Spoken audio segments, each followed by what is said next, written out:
যদি হঠাৎ করে একদিন হারিয়ে যাই, কেউ কি খুঁজবে? হয়তো না।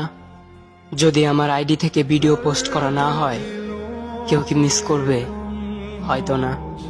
ইনবক্সে মেসেজ আসবে কিন্তু সিন হবে না, রিপ্লাই পাবে না, পরে থাকবে ওইভাবেই।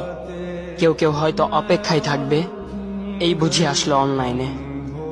আবার কেউ কেউ হয়তো টেরও পাবে না, কেউ একজন নেই, কেউ একজন হারিয়ে গেছে। হঠাৎ একটা সময় কারোর হয়তো মনে পড়বে, কে জানি আর নেই। কষ্ট করে নামটা সার্চ করবে, পুরনো ভিডিওগুলো দেখবে আর ভাববে হুট করে কোথায় চলে গেল। আবার কেউ কেউ হয়তো একদিন দুই দিন না পেয়ে ফ্রেন্ড লিস্ট থেকে আনফ্রেন্ড করে দেবে। যখন আমি থাকবো না, তখন আমার স্মৃতি কারোর মনে পড়বে, হয়তো পড়বে, আবার হয়তো পড়বে না। তবে হারাতে হবে, হারাতে হয়, হারিয়ে যাওয়াই নিয়ম।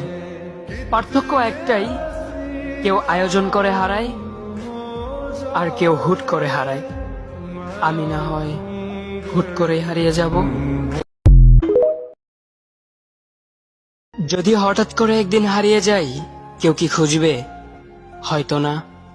যদি আমার আইডি থেকে ভিডিও পোস্ট করা না হয়, কেউ কি মিস করবে? হয়তো না।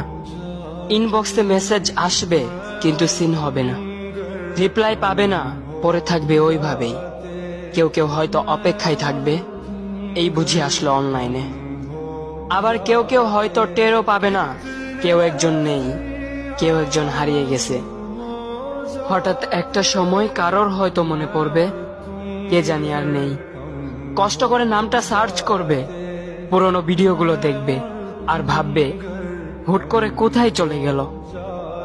আবার কেউ কেউ হয়তো একদিন দুই দিন না পেয়ে ফ্রেন্ড লিস্ট থেকে আনফ্রেন্ড করে দেবে। যখন আমি থাকবো না, তখন আমার স্মৃতি কারোর মনে পড়বে, হয়তো পড়বে, আবার হয়তো পড়বে না।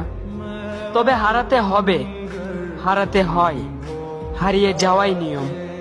পার্থক্য একটাই, কেউ আয়োজন করে হারায় আর কেউ হুট করে হারায়।